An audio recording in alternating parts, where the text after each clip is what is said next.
जय श्री हरि। पुरुषोत्तम मास महात्म्य कथा अध्याय 18वां। नारद जी बोले, हे प्रभु, आगे उस राजा गिरधनवा का क्या हुआ? कृपा करके वह पवित्र कथा सुनाइए। श्री नारायण बोले, हे नारद, अपने पूर्व जन्म का अद्भुत वृतांत सुनकर राजा गिरधनवा अत्यंत आश्चर्यचकित हुए और उन्होंने महर्षि वाल्मीकि से आगे की कथा सुनाने का आग्रह किया। गिरधनवा बोले, हे ब्राह्मण, आपके अमृतमय वचनों को सुनकर भी मेरी तृप्ति नहीं हुई, कृपा करके आगे की कथा कहिए। तब वाल्मीकि मुनि बोले, हे राजन, जब सुदेव ब्राह्मण अपने पुत्र देव के वियोग से विलाप कर रहा था, तभी आकाश में भयंकर गर्जना होने लगी और समय में घिराए तीव्र वायु चलने लगी और बिजली चमकने लगी। 1 मास तक निरंतर वर्षा होती रही, जिसमें पृथ्वी जल से भर गई, परंतु पुत्र शोक में डूबे सुदेव को कुछ भी ज्ञात नहीं हुआ। न उसने भोजन किया, न जल पिया, वह केवल हे पुत्र कहकर विलाप करता रहा। संयोग से वह पूरा समय पुरुषोत्तम मास था और अनजाने में ही उसने इस पवित्र मास का व्रत कर लिया। इसके इस अनजाने व्रत से प्रसन्न होकर स्वयं भगवान श्री कृष्ण प्रकट हुए। उनके दर्शन होते ही मेघ हट गए और वातावरण शांत हो गया। सुदेव ने अपने पुत्र के शरीर को भूमि पर रखकर पत्नी सहित भगवान को दंडवत प्रणाम किया।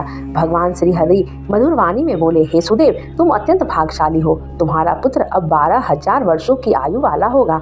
तुम्हें उससे पूर्ण सुख प्राप्त होगा और यह सब पुरुषोत्तम मास के प्रभाव से संभव हुआ है। भगवान ने आगे एक प्राचीन कथा सुनाई। एक समय धनु नामक मुनि ने अमर पुत्र की इच्छा से कठोर तप किया। देवताओं ने वर मांगने को कहा तो उन्होंने अमर पुत्र मांगा। देवताओं ने असमर्थता जताई, तब उन्होंने पर्वत के समान दीर्घायु पुत्र मांगा।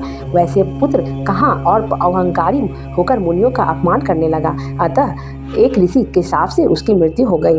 इस प्रकार हठपूर्वक मांगी गई वस्तु अंतर दुख का कारण बनती है। भगवान ने सुदेव से कहा, हे ब्राह्मण, गरुड़ द्वारा दिया गया तुम्हारा पुत्र अब पुरुषोत्तम मास के प्रभाव से चिरायु हो गया है। तुम इस पुत्र के साथ सुखपूर्वक जीवन बिताओगे, फिर ब्रह्मलोक को प्राप्त होकर पुनः पृथ्वी पर जन्म लेकर गिरधनवा नामक राजा बनोगे। तुम्हारी पत्नी गौतमी ही उस जन्म में गुण सुंदरी बनेगी और तुम्हें 4 पुत्र तथा 1 कन्या प्राप्त होगी। अंततः जब तुम संसार में मोहग्रस्त हो जाओगे, तब यही पुत्र शुभ पक्षी बनकर तुम्हें वैराग का उपदेश देगा और तुम ज्ञान प्राप्त कर भगवान के परम धाम को प्राप्त हो जाओगे।